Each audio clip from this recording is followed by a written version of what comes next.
ನನ್ನ ಹೆಸರು ದಿಲೀಪ್ ಶರ್ಮಾ ಅಂತ, ಶರಣರ ಶಕ್ತಿ ಚಿತ್ರ ನಿರ್ದೇಶಕ. ನಾವು ಏನಾದರೂ ಒಂದು ಬಸವಣ್ಣನ ಬಗ್ಗೆ ಸಿನಿಮಾ ಮಾಡಬೇಕು ಅಂತ ವಿಚಾರ ಮಾಡಿದ್ವಿ. ನಾವು ಗದಗಲ್ಲೆಲ್ಲ ಮೀಟಿಂಗ್ ಸೇರಿಸಿದ್ವಿ ಬಸವ ಸಮಿತಿಯವ್ರನ್ನ. ನಾವು ಮೊದಲು ಚನ್ನಬಸವಣ್ಣನ ಜೀವನ ಆಧಾರಿತ ಸಿನಿಮಾ ಮಾಡ್ಬೇಕಂತ ವಿಚಾರ ಮಾಡಿದ್ವಿ. ಅವಾಗ ಒಬ್ಬ ಹಿರಿಯ ಸಂಶೋಧಕರು ನಮಗೇನಂದ್ರು ಅಂದರೆ, ನೀವು ಬರೀ ಚನ್ನಬಸವಣ್ಣ ಅಂತ ಹೋಗ್ಬೇಡ್ರಿ, ಶರಣರು ಅಂತ ಹೋಗಿ 12ನೇ ಶತಮಾನದ ಬಗ್ಗೆ ನೀವು ಇನ್ನೂ ಸ್ವಲ್ಪ ಸ್ಟಡಿ ಮಾಡಿ, ನಿಮ್ಗೆ ಅಷ್ಟು ಪಕ್ವತೆ ಇಲ್ಲ ಅಂತ ನನಗಂದರು. ಸೊ ಆವಾಗ ನಾವು ಶರಣರು, ಅನುಭವ ಮಂಟಪ ಈ ವಿಚಾರವಾಗಿ ಸಿನಿಮಾ ಮಾಡ್ಬೇಕಂತ ವಿಚಾರ ಮಾಡಿದ್ವಿ. ಮೊದಲು ನನ್ನ ತಲೆಯಲ್ಲಿ ಬಂದಿದ್ದೇನು ಅಂತಂದರೆ, ಅನುಭವ ಮಂಟಪ, ಬಸವಣ್ಣ ಇವೆರಡು ವಿಷಯಗಳನ್ನ ಹಿಡ್ಕೊಂಡ್ರೆ ಏನು ಸಬ್ಜೆಕ್ಟ್ ಮಾಡ್ಬೋದು ಅಂತ ಯೋಚನೆ ಮಾಡಿದ್ವಿ. ನನ್ನ ಸಿನಿಮಾದಲ್ಲಿ 12ನೇ ಶತಮಾನದಲ್ಲಿ ಬಸವಣ್ಣ ಅನ್ನೋ ಹೆಸರು ಎಷ್ಟು ಆಕರ್ಷಿತ ಇತ್ತು. ಯಾಕಂದರೆ ನಾವು ಎಲ್ಲೇ ವಚನಗಳು ಅಂತ ನೋಡಿದ ತಕ್ಷಣ 12ನೇ ಶತಮಾನ ಅಂತ ಬಂದ್ಬಿಡುತ್ತೆ. ಸೊ ಬಸವಣ್ಣನ ಹುಡ್ಕೊಂಡು ಎಷ್ಟು ಜನ ಎಲ್ಲೆಲ್ಲಿಂದ ಬಂದರು. ಮೂಳಿಗೆ ಮಾರಯ್ಯನವರು ಬಂದರು, ಕಾಶ್ಮೀರ ರಾಜ ಬಂದರು, ಅಫ್ಘಾನಿಸ್ತಾನಿಂದ ಮರುಳಶಂಕರ ದೇವ ಅವರು ಬಂದರು.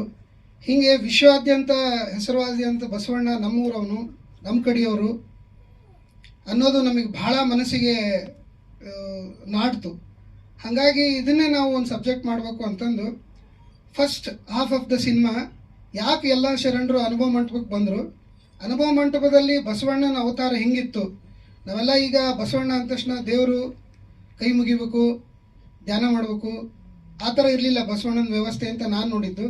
ಬಸವಣ್ಣ ಅಂದರೆ ಕಾಯಕ. ಯಾರೇ ಅನುಭವ ಮಂಟಪಕ್ಕೆ ಬರಲಿ, ಕಲ್ಯಾಣಕ್ಕೆ ಯಾರೇ ಬರಲಿ, 3 ದಿನ ಅಷ್ಟೇ ಸುಮ್ಮ ಕೂತ್ಕೋಬೋದು. 3ನೇ ದಿನಕ್ಕೆ ಅವ್ರು ಕಾಯಕ ಹುಡುಕ್ಲೇಬೇಕು. ಕಾಯಕ ಹುಡುಕಿದ ಮೇಲೆ ಇಲ್ಲ ನಮಗಿಲ್ಲ ಅಂತಂದ್ರೆ ಅವರೇ ಒಂದು ಕಾಯಕ ವ್ಯವಸ್ಥೆ ಮಾಡ್ತಿದ್ರು. ಆಮೇಲೆ ಭಾಳ ಜನಕ್ಕೆ ಬಸವಣ್ಣನ ಹೆಸರೇ ಪ್ರಚಲಿತ ಆಗಿತ್ತು. ನಾವು ಮಡಿವಾಳ ಮಾಚಯ್ಯ ಕಲ್ಯಾಣಕ್ಕೆ ಬಂದಾಗ ಆ ಸೀನನ್ನು ತೋರಿಸಿದ್ದೀನಿ. ಮಡಿವಾಳ ಮಾಚಯ್ಯ ಬರ್ತಾರೆ, ಡೋಹಾರ ಕಕ್ಕಯ್ಯ ಅವ್ರು ಬರ್ತಾರೆ, ಅವ್ರಿಗೆ ಬಸವಣ್ಣನ ಹೆಸರಷ್ಟೇ ಗೊತ್ತಿರುತ್ತೆ, ಮಗ ನೋಡ್ರಲ್ಲ. ಅಲ್ಲೇ ಬಸವಣ್ಣ ಆದರೂ ಸಹಿತ ಬಸವಣ್ಣನೆಂಬ ಹೆಸರೇ ನನಗೊಂದು ಸಾಕು ಅಂತ ಅವನ ಮುಂದೆ ಹೇಳ್ತಾರೆ. ಇವು ಚನ್ನಬಸವಣ್ಣ ಅವ್ರು ಕೇಳ್ತಾರೆ, ನೀವು ನೋಡಿದ್ದೀರಾ ಬಸವಣ್ಣನ ಅಂತಂದು.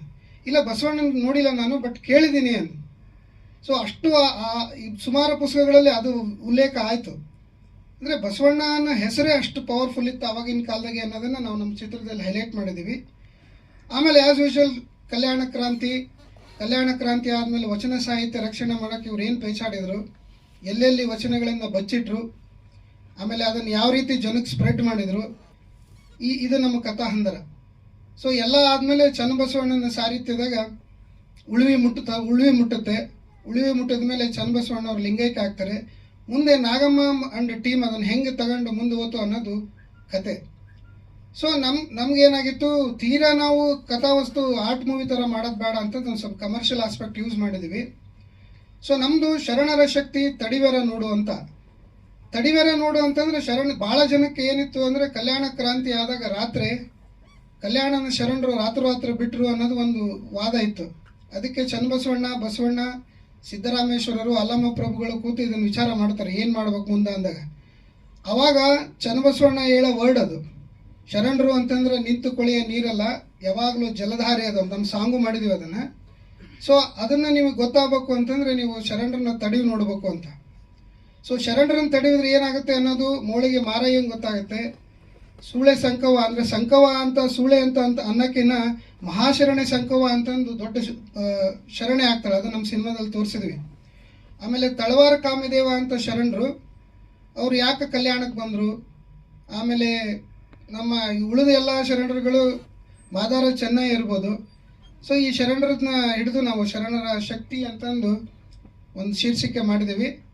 ತಾವೆಲ್ಲರೂ ನಮಗೆ ಆಶೀರ್ವದಿಸಬೇಕು ಅಂತಂದು ಈ ಮೂಲಕ ವಿನಂತಿ ಮಾಡ್ತೀನಿ. ಬಂದು ಅವಳಿಗೆ ಲಿಂಗ ದೀಕ್ಷೆ ಕೊಟ್ಟು, ಅವಳಿಗೆ ವಿಭೂತಿ ಹಚ್ಚಿ, ಅವಳಿಗೆ ಸರ ಹಾಕಿ, ಅವಳನ್ನ ಅಂದರೆ ತಾಯಿ ಅವ್ವ ಮಹಾಶರಣಿ ಅಂತ ಅಂದು ಬರ್ತಾನೆ ಸರ್. ಅದು ನೆಕ್ಸ್ಟ್ ಸೀನ್ ಅದಿದೆ. ಸೊ ಅವಳು ಸೀದಾ ಬಸವಣ್ಣನ ಹತ್ರ ಬಂದು, ಅಯ್ಯೋ ನನಗೆ ಇಷ್ಟು ದಿನ ನನ್ನ ಸತ್ತಿರೋ ತಾಯ್ತನ ಎಬ್ಸಿದಂಥ ಶರಣರು ನೀವು, ನನಗೂ ಲಿಂಗ ದೀಕ್ಷೆ ಕೊಡು ಅಂತ ಲಿಂಗ ದೀಕ್ಷೆ ತೊಗೊತಾಳೆ ಸರ್. ಸೊ ಇದು ಫಸ್ಟ್ ಹಾಫಲ್ಲಿ ಆ ಥರ ಬರುತ್ತೆ. ಆಮೇಲೆ ಅವಳು ಬಂದು ಮಹಾಶರಣಿ ಆಗೋದು ನಾನು ಸೀನಲ್ಲಿ ಬರುತ್ತೆ ಸರ್ ಅದು. ಸೊ ಹಂಗಾಗಿ ಅವಳನ್ನ ತೋರ್ಸೋಕೆ ಆ ಥರ ಮಾಡಿದ್ದೀವಿ. ಆಮೇಲೆ ಶೀಲವಂತ ಮತ್ತು ಲಾವಣ್ಯವತಿ ಕ್ಯಾರೆಕ್ಟರ್ನ ಎಸ್ಟಾಬ್ಲಿಷ್ ಮಾಡಿದ್ದೀವಿ ಅಲ್ಲಿ. ಸೊ ಅವ್ರದ್ದು ಒಂದು ಸಾಂಗ್ ಇಟ್ಟಿದ್ದೀವಿ ಸರ್. ಹಾಂ ಸರ್, ಗುಡಿಯಲ್ಲಿ ಮತ್ತು ಮಠಗಳಲ್ಲೆಲ್ಲ ಕತೆ ಹೇಳಿದ್ದೀನಿ ಸರ್ ನಾನು. ಉಳ್ವಿ ಚನ್ನಬಸವೇಶ್ವರ ಗುಡಿ ಅವಾಗ ಹಿಂದೆ ಅಜ್ಜರು ತೋಂಟದಾರಿ ಅಜ್ಜರಿದ್ದಾಗ ಅವ್ರ ಹತ್ರ ಎಲ್ಲ ಹೋಗಿದ್ವಿ ಸರ್. ವೀರಶೈವ ಮಹಾಸಭಾರ ಹತ್ರ ಮಾತಾಡಿದೆ. ಅವರೆಲ್ಲ ಸ್ಕ್ರೀನ್ ಪ್ಲೇ ಅಂದರೆ ಕತೆ ಎಲ್ಲ ಕೇಳಿದ್ರು, ಏನೇನು ಮಾಡಿದಿರಿ ನೀವು. ಇಲ್ಲಿ ಸಮಸ್ಯೆ ಬರೋದೇನೆಂದರೆ ಚನ್ನಬಸವಣ್ಣನ ಬಗ್ಗೆ ನಾವು ವಿಶ್ಲೇಷಣೆ ಮಾಡಿದಾಗ ಚನ್ನಬಸವಣ್ಣನ ಹುಟ್ಟು ಮತ್ತು ಸಾವು ಎರಡೂ ಒಂದು ಸ್ವಲ್ಪ ಕಾಂಪ್ಲಿಕೇಟೆಡ್ ಅದಾವೆ ಸರ್. ಸೊ ಅದರ ಬಗ್ಗೆ ನಾವು ಅಂದರೆ ಯಾವುದೇ ವಿಚಾರಗಳನ್ನು ಭಾಳ ಟಚ್ ಮಾಡೋಕ್ಕೆ ಹೋಗಿಲ್ಲ. ಎಲ್ಲಿಯೂ ನಾವು ಇವರಿಗೆ ನೋವಾಗಂಥ ಯಾವುದೇ ಪದಗಳನ್ನು ನಾವು ಬಳಸಿಲ್ಲ.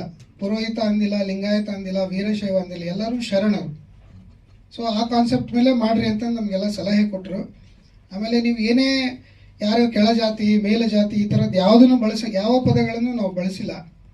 ಎಲ್ಲ ಕಡೆನೂ ಅಂದರೆ ಸುಮಾರು ಒಂದು 7-8 ಕಡೆ ಫಿಲ್ಟರ್ ಆಗಿ ಆಮೇಲೆ ಎಲ್ಲ ಇವರಿಗೆ ಕತೆಗಳನ್ನು ಹೇಳಿ ಆಮೇಲೆ ಇದನ್ನು ಶೂಟಿಂಗ್ ಸ್ಟಾರ್ಟ್ ಮಾಡಿದ್ವಿ ಸರ್. ಶೂಟಿಂಗ್ ಎಲ್ಲ ಆಗಿದೆ ಸರ್, ಶೂಟಿಂಗ್ ಆಗಿದೆ, ರೀ ರೆಕಾರ್ಡಿಂಗ್ ಆಗಿದೆ, ಸೆನ್ಸರಿಗೆ ಕಳಿಸ್ಬೇಕು ಸರ್. ನೆಕ್ಸ್ಟ್ ಸರ್ ಶೋ ಹಾಕ್ಬೇಕು ಸರ್. ಹೌದು ಸರ್, ಆಗ್ತೀವಿ ಸರ್, ಎಲ್ಲರಿಗೂ ಆಗ್ತೀವಿ ಸರ್. ಸರ್ 2010 ತನಕ ಮಹೇಶ್ ಬಾಬು ಅವ್ರ ಹತ್ರ. ಆಮೇಲೆ ನಡುವೆ ಬಿಟ್ಟು ಅಂದರೆ ಹುಬ್ಳಿಗೆ ಸೆಟ್ಲ್ ಆಗ್ಬಿಟ್ವಿ ನಾವು, ಸಿನಿಮಾ ಇಂಡಸ್ಟ್ರಿ ಬೇಡ ಅಂತ. ಮತ್ತೆ ಗುಡಿಯರೆಲ್ಲ ಕರೆದು ಇಲ್ಲ ಇದೊಂದು ಸಿನಿಮಾ ಮಾಡ್ರಿ ನೀವು ಅಂದದಕ್ಕೆ ಮತ್ತೆ ಮರಳಿ ಮಣ್ಣಿಗೆ ವಾಪಸ್. ಅದಕ್ಕೆ ಕಮರ್ಷಿಯಲ್ ಆಡಾಕ್ ಟ್ರೈ ಮಾಡಿದೀನಿ ಸರ್, ಮತ್ತೆ ಹೊಡಿತಾರೆ ಅಂತಂದು ಕಡಿಮೆ ಮಾಡಿದೆ. ತೀರಾ ಕಮರ್ಷಿಯಲ್ ಹೋಗಬಾರ್ದು ಅಂದರೆ ಇದು ವಾಪಸ್ ಕಮ್ ಬ್ಯಾಕ್ ಬಸವಣ್ಣನೇ ತೊಗೊಂಡ್ಬರ್ಬೇಕು ಅಂತಂದು ಒಂದು ಆಸೆ ಇತ್ತು ಸರ್. ಹಂಗಾಗಿ ಬಳಸಿದ್ದೀವಿ ಸರ್, ಬಟ್ ಯಾವುದೇ ವಚನಗಳನ್ನು ಹಾಡುಗಳ ಥರ ಯೂಸ್ ಮಾಡಿಲ್ಲ ಸರ್. ಅಂದರೆ ನಮಗೆ ಭಾಳ ಡ್ರ್ಯಾಗ್ ಆಗುತ್ತೆ ಅದು ಅಂತಂದು ಅನಿಸ್ತು. ಅಂದರೆ ಇವರು ಆ ವಚನ ಸರ್ ಎಲ್ರಿಗೂ ನಮಸ್ಕಾರ. ಹಾಡು ಮಾಡಿದ್ವಿ ಸರ್, ನೋಡಿದ್ರಿ ನೀನು ಹೇಳೋದು ಸರ್. 2 ಹಾಡು ಕಲ್ಯಾಣ್ ಸರ್ ಬರೆದಿದ್ದಾರೆ, 2 ಹಾಡು ದಿಲೀಪ್ ಸರ್ ಬರೆದಿದ್ದಾರೆ. ಉತ್ತರ ಕರ್ನಾಟಕದ ಶೈಲಿ ಕಲ್ಯಾಣ್ ಸರ್ ಬರೆದಿದ್ದ ಪದಗಳು. ಆಮೇಲೆ ಉತ್ತರ ಕನ್ನಡದ ಗಾಯಕರನ್ನೇ ಆಯ್ಕೆ ಮಾಡ್ಕೊಂಡು, ಯಾಕಂದರೆ ಅಲ್ಲಿನ ಭಾಷಾ ಶೈಲಿ ಬೇಕಿತ್ತು. ಹಾಗಾಗಿ ಮೇಘನಹಳ್ಳಿ ಹಾಡು ಮತ್ತು ವಿಶಾಖ ಅಂತ ಇಬ್ಬರು ಸಿಂಗರ್ಸ್ ಆಡಿದ್ದಾರೆ. ಆಮೇಲೆ ಬಿಟ್ ಸಾಂಗ್ಸ್ ಎಲ್ಲ ಅಂದರೆ ಸಿನಿಮಾಲಿ ಬಿಟ್ ಸಾಂಗ್ಸ್ ಎಲ್ಲ ಬರುತ್ತೆ. ಅದು ಶಿವಾನಂದ ಸಾಲಿಮಠು, ವಾಣಿ ಮರ್ದೂರು, ಪ್ರಾಂಜಲಿ ಸಾಲಿಮಠು ಮತ್ತು ಸೋಹಾನಿ ಸಾಲಿಮಠ, ಅದು ಇಷ್ಟು ಜನ ಆಡಿದ್ದಾರೆ ಸರ್. ಬಿಟ್ಗಳು ಬರ್ತಾ ಇರುತ್ತೆ, ಸಿನಿಮಾ ಬ್ಯಾಕ್ಗ್ರೌಂಡ್ ಸ್ಕೋರ್ ಜೊತೆ ಬರ್ತಾ ಇರುತ್ತೆ sir. Complete sir, songs background score complete sir. ಈ ಸಿನಿಮಾ ಚೆನ್ನಾಗಿದೆ ಸರ್. ರೆಗ್ಯುಲರ್ ನಾವು ಬೇರೆ ಸಿನಿಮಾಗಳು ಹಳೆ ಸಿನಿಮಾಗಳು ನೋಡ್ತಾ ಇಲ್ವಾ, ಸ್ವಲ್ಪ ತುಂಬ ಉತ್ಸಾಹಿ ಬಸವಣ್ಣ ನೋಡ್ಬೋದು. ಇಲ್ಲಿ ತುಂಬ ಉತ್ಸಾಹಿ ಬಸವಣ್ಣ ನೋಡ್ಬೋದು ಸರ್. ಈ ಸಿನಿಮಾ ಚೆನ್ನಾಗಿ ಆಗಿದೆ ಸರ್. ನಿಭಾಯಿಸಿದ್ದು ಹೇಗೆ ಅನ್ನಿಸ್ತು ಸರ್ ತಮ್ಮ ಸಿನಿಮಾದ ಬಗ್ಗೆ, ಪಾತ್ರದ ಬಗ್ಗೆ? ಎಲ್ಲರಿಗೂ ಶರಣಾರ್ಥಿಗಳು. ನಾನು ಉತ್ತರ ಕರ್ನಾಟಕದಲ್ಲಿ ಡ್ರಾಮಾ ಆರ್ಟಿಸ್ಟ್ ಆಗಿ ಬಹಳಷ್ಟು ಡ್ರಾಮಾದಲ್ಲಿ ಮೊದಲೇ ಆ್ಯಕ್ಟ್ ಮಾಡ್ತಾ ಇದ್ದೆ. ನಂದು ಇದು 6ನೇ ಚಲನಚಿತ್ರ. ಸಣ್ಣ ಪುಟ್ಟ ಒಂದು ಪಾತ್ರಗಳಲ್ಲಿ ನಾನು ಮಾಡ್ತಾ ಇದ್ದೆ. ನನಗೆ ಇದೊಂದು ನಿಜವಾಗ್ಲೂ ನೀವು ಹೇಳ್ದಂಗೆ ಸವಾಲಿನ ಒಂದು ಸಿನಿಮಾ.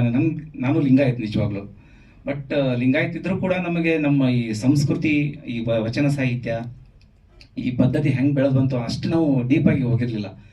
ಬಟ್ ಯಾವಾಗ ಈ ಫಿಲ್ಮ್ ಮಾಡಾಕತ್ವಿ ಅವಾಗ ನಮಗೆ ನಮ್ಮ ಒಂದು ಧರ್ಮದ ಬಗ್ಗೆ ನಮಗೆ ಹೆಚ್ಚಿನ ಅನುಭವಕ್ಕೆ ಬಂತು ಅಂತ ನಾನು ಹೇಳಿಕ್ಕೆ ಇಷ್ಟಪಡ್ತೀನಿ ರೀ. ನಿಜವಾಗ್ಲೂ ಈ ಫಿಲ್ಮಿಂದ ನಾನು ಲಿಂಗಾಯತಾಗಿ ಹುಟ್ಟಿ, ಲಿಂಗಾಯತ್ ಅಂದ್ರೆ ಶರಣರು, ಲಿಂಗಾಯತ್ ಅಂತ ಅಲ್ಲಿ ಡಿಫ್ರೆನ್ಶಿಯೇಟ್ ಮಾಡೋದೇ ಬೇಡ. ಯಾಕಂದರೆ ಶರಣರು ಅಂತ ಒಂದು ಶಕ್ತಿ ಅಂತ ಅನ್ನೋದನ್ನು ಈ ಚಿತ್ರದಲ್ಲಿ ನೀವು ನೋಡ್ಬೋದು. ಈ ಒಂದು ಕ್ಯಾರೆಕ್ಟರ್ನ ನಾನು ಕೊಟ್ಟಿದ್ದಕ್ಕೆ ದಿಲೀಪ್ ಶರ್ಮಾ ಅವ್ರಿಗೆ ತುಂಬ ತುಂಬ ಧನ್ಯವಾದಗಳನ್ನ ಹೇಳ್ತಾ ಇದ್ದೀನಿ. ಎಲ್ಲರೂ ದಯವಿಟ್ಟು ಇದನ್ನು ನೋಡಬೇಕು. ಹೊಸ ಜನ್ರೇಷನ್ಗೆ ಏನು ಬೇಕು, ಹೊಸ ಜನ್ರೇಷನ್ಗೆ ಬಸವಣ್ಣನ ಯಾವ ರೀತಿ ತೋರಿಸ್ಬೇಕು ಅನ್ನೋದನ್ನು ನಾವು ಈ ಚಿತ್ರದ ಮೂಲಕ ತೋರಿಸ್ಲಿಕ್ಕೆ ನಮ್ಮ ಡೈರೆಕ್ಟರ್ ಅವರು ಇದು ಮಾಡಿದರೆ, ನನ್ನ ಕಡೆಯಿಂದ ಏನು ಸಾಧ್ಯ ಅದೆಯೋ ಅಷ್ಟು ನಾನು ಅಭಿನಯಿಸಲಿಕ್ಕೆ ಪ್ರಯತ್ನ ಪಟ್ಟೀನಿ ಅಂತ ಹೇಳ್ತಾ ಇದ್ದೀನಿ. ತಾವೆಲ್ಲರೂ ನಮಗೆ ಸಪೋರ್ಟ್ ಮಾಡ್ತೀರಿ ಅಂತ ಮತ್ತೊಮ್ಮೆ ಕೇಳ್ಕೊತೀನಿ. ಧನ್ಯವಾದಗಳು. ನಮಸ್ಕಾರ ಎಲ್ಲರಿಗೂ. ಈ ಚಿತ್ರವನ್ನು ಕೇಳಿದ ಮೇಲೆ ತುಂಬ ಇನ್ಸ್ಪೈರ್ ಆದೆ ನಾನು. ಅದು ನಾಗಮ್ಮನ್ ರೋಲ್ ಅಂತಂದ್ರು ಬೋಲ್ಡ್ ಕ್ಯಾರೆಕ್ಟರ್ ಇತ್ತು. ಸೊ ಆ ಕ್ಯಾರೆಕ್ಟರ್ ಮಾಡ್ತಾ ಮಾಡ್ತಾ ನಾನು ಹೇಗೆ ಬೋಲ್ಡ್ ಆಗಿರ್ಬೇಕನ್ನೋದೊಂದು ಕಲಿತೆ. ಆಮೇಲೆ ಈ ವಚನ ಬಗ್ಗೆ ನನಗಂತೂ ತಿಳಿದಿರಲಿಲ್ಲ. ಆಮೇಲೆ ಕೇಳ್ತಾ ಕೇಳ್ತಾ ಅದ್ರ ಮಹತ್ವವನ್ನು ತಿಳ್ಕೊಂಡು ಬಂದೆ. ಅದು ಎಲ್ಲ ಇಷ್ಟ ಆಯಿತು ನನಗೂ. ಸೊ ಅವ್ರು ಹೇಳಿದ್ದಕ್ಕೆ ನಾನು ಒಂದು ಸ್ವಲ್ಪ ಪ್ರೊಡಕ್ಷನ್ ಮಾಡಿ ಇದರಲ್ಲಿ ಖುಷಿಯಾಗಿದೆ. ಎಲ್ಲರೂ ನೋಡಿ ಆನಂದಿಸಿ ಹಾರೈಸಿ ಅಷ್ಟು ಮಾತ್ರ. ವಿಶ್ವರಾಜ್ ಅವರು ಹಾಗೆ ಸಾಚಿ ಅವರು. ವಿಶ್ವರಾಜ್ ಅವ್ರನ್ನ ಮೊದಲು ಮಾತನಾಡ್ಸೋಣ. ಶೀಲವಂತ ಅನ್ನುವಂತಹ ಪಾತ್ರವನ್ನು ನಿಭಾಯಿಸಿದ್ದೀರಿ, ಹೇಗೆ ಅನಿಸ್ತು? ನಮಸ್ತೆ ಎಲ್ರಿಗೂ. ನನ್ನ ಹೆಸರು ವಿಶ್ವರಾಜ್ ರಾಜ್ಗುರು ಅಂತ, ಧಾರವಾಡದವನು. ಮುಂಚೆ ಥಿಯೇಟರ್ ಎಲ್ಲ ಮಾಡ್ತಿದ್ದೆ, ನೀನಾ ಸಂಪಾಸ್ ಡೌಟು. ಆ್ಯಕ್ಟಿಂಗ್ ಅಂತಲೇ ತೊಗೊಂಡಿದ್ದು, ಆ್ಯಕ್ಟಿಂಗ್ ಮಾಡ್ಬೇಕಂತಲೇ ಇವಾಗ struggling actor. So Dilip sir ಬಂದು ಕತೆ ಹೇಳಿದ್ರು, ಈ ಥರ ಇದೆ. ಈ ಶರಣರ ಶಕ್ತಿಲಿ ಶೀಲ್ವಂತ ಮತ್ತು ಲವಣ್ಯನ್ ಕ್ಯಾರೆಕ್ಟರಿಂದ ಒಂದು ಟ್ವಿಸ್ಟ್ ಸಿಗುತ್ತೆ, ಒಂದು ಕಮರ್ಷಿಯಲ್ ಆಸ್ಪೆಕ್ಟು ಇದೆ, ಮತ್ತೆ ಒಂದು ಅದರಿಂದನೇ ಶರಣರಿಗೆ ಒಂದು ನೀವು ಫಿಲ್ಮ್ ನೋಡಿದ್ರೆ ಒಂದು ಟ್ವಿಸ್ಟ್ ಸಿಗುತ್ತೆ. ಹಾಗಾಗಿ ಕತೆನೂ ಇಷ್ಟ ಆಯಿತು. ಹಾಗಾಗಿ ಆ್ಯಕ್ಟಿಂಗ್ಗೆ ಇಷ್ಟಪಡೋದ್ರಿಂದ ಯಾವ್ದು ಕೊಟ್ಟರು ಮಾಡಕ್ಕೆ ರೆಡಿ. ಹಾಗಾಗಿ ಒಪ್ಕೊಂಡೆ. ಚಿತ್ರ ಚೆನ್ನಾಗಿ ಮೂಡ್ ಬಂದಿದೆ ಅಷ್ಟೇ. ಧನ್ಯವಾದಗಳು ವಿಶ್ವ ಅವರೇ. ಪಾತ್ರದ ಬಗ್ಗೆ ನಮಸ್ಕಾರ ಎಲ್ಲರಿಗೂ. ನಾ ಸಾಚಿ ಅಂತ. ನನ್ನ ಕ್ಯಾರೆಕ್ಟರ್ ಲಾವಣ್ಯದಿತ್ತು. ಆ್ಯಕ್ಚುಲಿ ಇದು ನನ್ನ first movie. I can say best experience. ನಾ ಇದರ ಮುಂಚೆ ಏನು ಮೂವಿ ಮಾಡಿದ್ದಿಲ್ಲ. ಆದ್ರೆ ನಾ ಸಣ್ಣವಳಿದ್ದಾಗ ನಂಗೆ ಆ್ಯಕ್ಟಿಂಗಿನ ಭಾಳ ಇದು ಇಂಟ್ರೆಸ್ಟ್ ಇತ್ತು. ಅವಾಗ ಒಂದು ಅಪಾರ್ಚುನಿಟಿ ಸಿಕ್ತು. I can say best opportunity. That's all. Please watch the movie. ಧನ್ಯವಾದಗಳು ಲಾವಣ್ಯ. ಸೊ ನನ್ನ ಹೆಸರು ಮಂಜುನಾಥ್ ಅಂತ. ಸೊ ನಾನು ಈ ಚಿತ್ರದಲ್ಲಿ ಅಲ್ಲಮಪ್ರಭು ಪಾತ್ರ ನಿಭಾಯಿಸಿದ್ದೀನಿ. ಇದು ನನ್ನ ಮೊದಲನೇ ಚಿತ್ರ. ನಾನು ಮೂಲತಃ ಹೊಸಪೇಟೆಯವನು, ಹಂಪಿ, ವಿಜಯನಗರ ಜಿಲ್ಲೆ. ಸೊ ನಾನು ಸಾಫ್ಟ್ವೇರ್ ಇಂಜಿನಿಯರ್. ಸೊ ಇದು ನನ್ನ ಮೊದಲನೇ ಚಿತ್ರ. ಸೊ ಈ ಒಂದು ಆಪರ್ಚುನಿಟಿ ಕೊಡೋದಕ್ಕೆ ದಿಲೀಪ್ ಶರ್ಮಾ ಅವರಿಗೆ ತುಂಬ ತುಂಬ ಧನ್ಯವಾದಗಳು. ತುಂಬ ಪಿಕ್ಚರ್ ತುಂಬ ಚೆನ್ನಾಗಿ ಮೂಡಿ ಬಂದಿದೆ. ನಂದೊಂದು ಪಾತ್ರ ಮೂಲತಃ ಒಂದು ಮುಖ್ಯ ಪಾತ್ರ. So please watch the movie. So and wish all the best to everyone. ಧನ್ಯವಾದಗಳು ಸರ್. ಆರಿಸಿದ್ದೀರಿ ತಮ್ಮ ಪಾತ್ರದ ಬಗ್ಗೆ, ಸಿನಿಮಾ ಬಗ್ಗೆ. ಎಲ್ಲರಿಗೂ ನಮಸ್ಕಾರ. ನನ್ನ ಹೆಸರು ಸಂಗೀತ ಅಂತ. ಈ ಮೂವಿಯಲ್ಲಿ ನಾನು ಬಸವಣ್ಣನವರ ಹೆಂಡತಿ ಪಾತ್ರ ಅಂದರೆ ನೀಲಾಂಬಿಕೆ ಪಾತ್ರ ಮಾಡಿದ್ದೀನಿ. ಇದು ನನ್ನ first movie with no experience. ನನಗೇನು ಎಕ್ಸ್ಪೀರಿಯನ್ಸ್ ಇರಲಿಲ್ಲ. ಫಸ್ಟ್ ಟೈಮ್ ಕ್ಯಾಮ್ರಾ ಫೇಸ್ ಮಾಡಿದ್ದು. ಐ ಥಿಂಕ್ ನಾನು ಟ್ರೈ ಮಾಡಿದ್ದೀನಿ. ಎಲ್ಲರೂ ಪ್ಲೀಸ್ ದಯವಿಟ್ಟು ಚಿತ್ರನ ನೋಡಿ ನಮಗೆ ಆಶೀರ್ವಾದ ಮಾಡಿ. Thank you. ನನ್ನ ಹೆಸರು ಧ್ರುವ ಶರ್ಮಾ ಅಂತ. ನಾನು ಈಗ 9th ಸ್ಟ್ಯಾಂಡರ್ಡ್ ಓದ್ತಾ ಇರೋದು. ಎಂಬ ಚಿತ್ರದಲ್ಲಿ ಚನ್ನಬಸವಣ್ಣ ಎಂಬ ಪಾತ್ರವನ್ನು ಮಾಡಿದ್ದೇನೆ.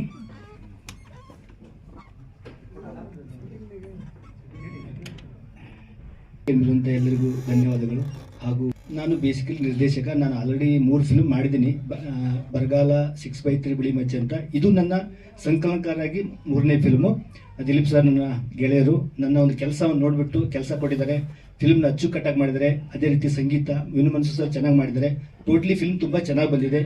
ತಮ್ಮ ಪ್ರೋತ್ಸಾಹ ಇತ್ತು ಅಂದರೆ ಫಿಲ್ಮ್ ನಾವು ಎಲ್ಲೂ ನೋಡ್ಬೋದು. ಅದಕ್ಕೆ ದಯವಿಟ್ಟು ಎಲ್ಲರೂ ಪ್ರೋತ್ಸಾಹ ಕೊಡಿ. ಇಂಥ ಒಳ್ಳೆ ಫಿಲ್ಮ್ನ ಪ್ರೋತ್ಸಾಹ ಕೊಟ್ಟರೆ ಒಳ್ಳೆ ನಿರ್ದೇಶಕ, ಒಳ್ಳೆ ನಿರ್ಮಾಪಕರಿಗೆ ಒಂದು ಪ್ರೋತ್ಸಾಹ ಸಿಕ್ಕಂಗಾಗುತ್ತೆ. ಇಷ್ಟು. ಓಂ ವಿಘ್ನೇಶ್ವರಾಯ ನಮಃ. ಓಂ ಶ್ರೀ ಗುರು ಬಸವಲಿಂಗಾಯ ನಮಃ.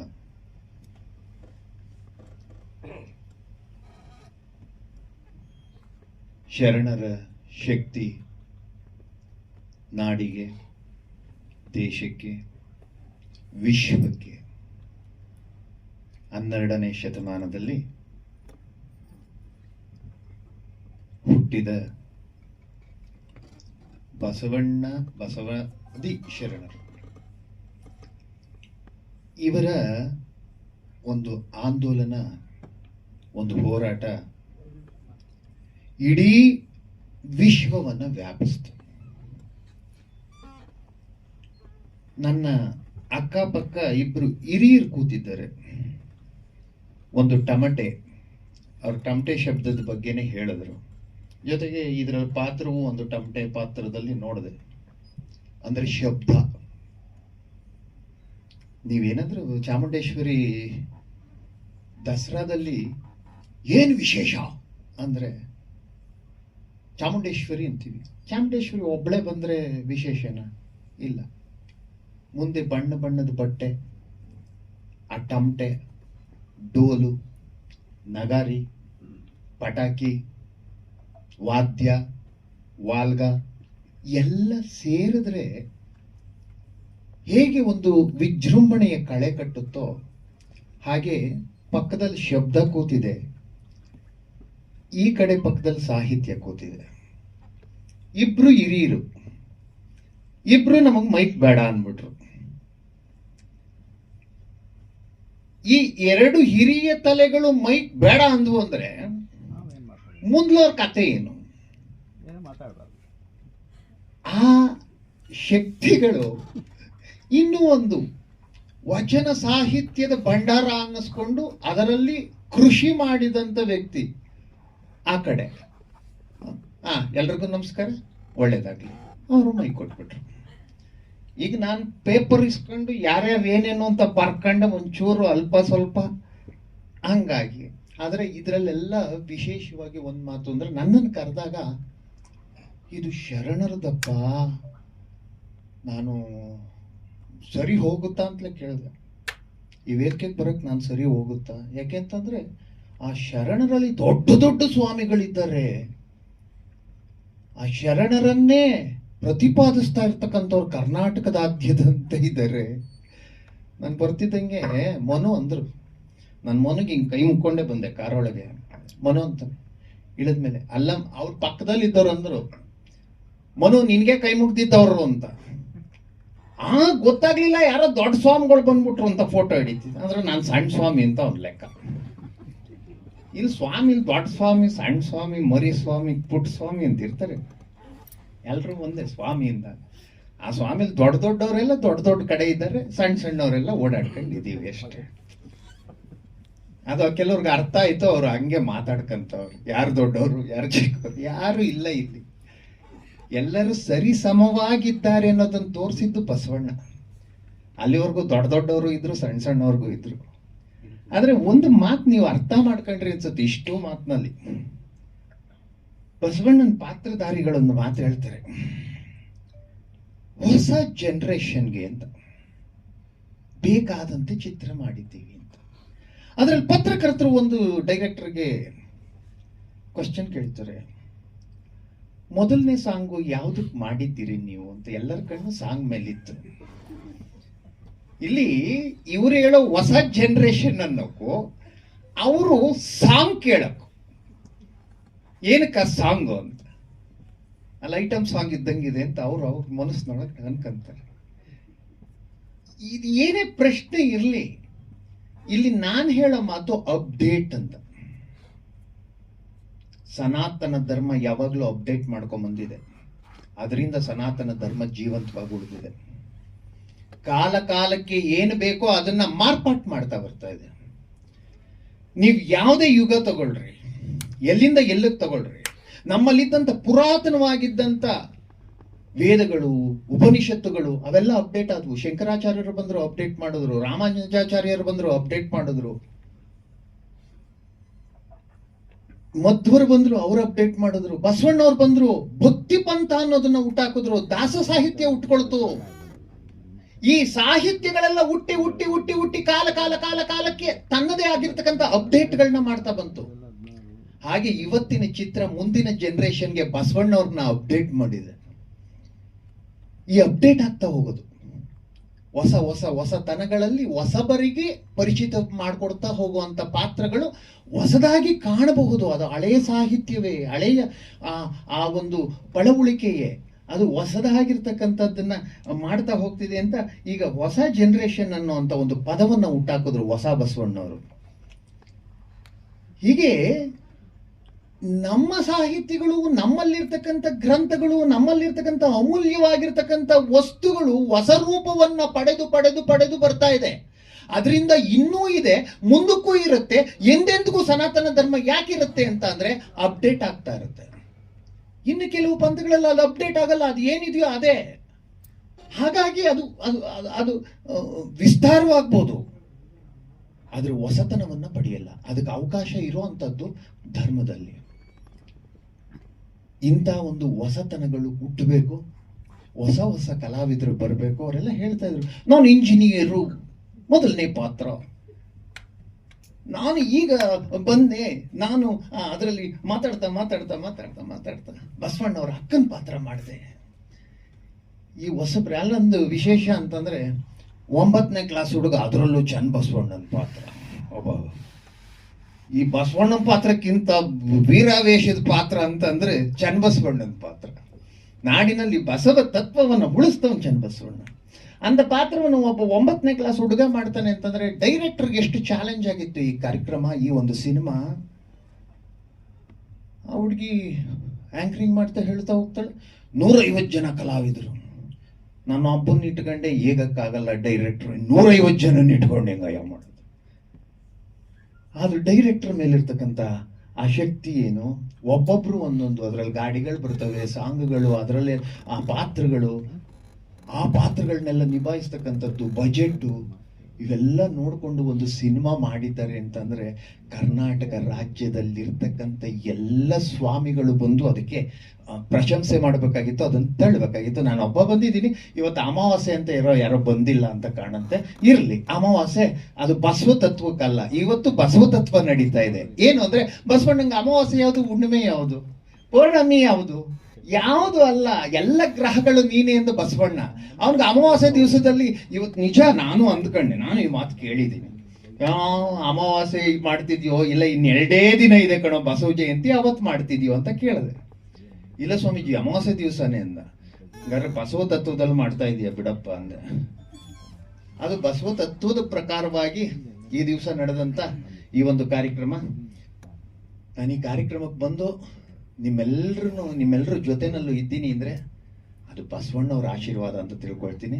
ಯಾಕೆಂದ್ರೆ ನಾನು ಈ ಒಂದು ದೊಡ್ಡ ಕಾರ್ಯಕ್ರಮ, ಅಲ್ಲಿ ಬಸವ ಶರಣರು ಹೆಸರಿದೆ ಅಂದ್ರೆ ಸಾಕು, ಅದು ದೊಡ್ಡ ಕಾರ್ಯಕ್ರಮ. ಅಂತ ಕಾರ್ಯಕ್ರಮದಲ್ಲಿ ನಾನು ಒಬ್ಬ ನೀವು ಪುಟ್ಟವರು ಅಂತ ಹೇಳ್ಬಿಟ್ಟು ಮನು ಆಗ್ಲೇ ಟೈಟ್ಲ್ ಕೊಟ್ಬಿಟ್ಟಿದ್ದಾನೆ ಅಲ್ಲಿ ಆಚೆ ಕಡೆನಲ್ಲಿ, ನೀವು ಪುಟ್ಟವರು ಅಂತ. ನಾನು ನಿಜ ಬಸವಣ್ಣ ಹೇಳಿದ್ದು ಅದೇ ಪದನ, ಬಸವಣ್ಣವ್ರ ಪದ ಅದು. ಎಲ್ಲರಿಗಿಂತ ಕಿರಿಯ ನಾನಯ್ಯ, ಎಲ್ಲರಿಗಿಂತ ಕಿರಿಯ ನಾನಯ್ಯ, ಎಲ್ಲರೂ ಎನಗಿಂತ ಹಿರಿಯರಯ್ಯ. ಈ ನಾಡಿನಲ್ಲಿರ್ತಕ್ಕಂಥ ಎಲ್ಲ ಸ್ವಾಮಿಗಳು ನನಗಿಂತ ಹಿರಿಯರು, ಅವರೆಲ್ಲರ ಆಶೀರ್ವಾದ ಈ ಚಿತ್ರಕ್ಕಿರಲಿ ಅಂತ ನಾನು ಇಲ್ಲಿಂದ ಅವ್ರಿಗೆ ಪ್ರಾರ್ಥನೆಯನ್ನು ಸಲ್ಲಿಸ್ತಾ ಇದ್ದೀನಿ ಅಂತ ಹೇಳ್ತಾ 2 ಮಾತು ಅಂದ್ಕೊಂಡೆ, ತುಂಬಾ ಆಡ್ಬಿಟ್ಟಿದ್ದೀನಿ. ಹಿರಿಯರೇ ಆಗಿರ್ತಕ್ಕಂಥವ್ರು 2 ಮಾತಾಡಬೇಕು, ಅವ್ರದೇ ಸಭೆ ಇದು ಅಂತ ಹೇಳ್ತಾ ಈ ಮೈಕನ್ನ ಮುಂದಕ್ಕೆ ಕೊಡ್ತೀನಿ. ಧನ್ಯವಾದಗಳು ಸ್ವಾಮೀಜಿ ಕಾರ್ಯಕ್ರಮಕ್ಕೆ ಭಾಗಿಯಾಗಿದ್ದಕ್ಕೆ.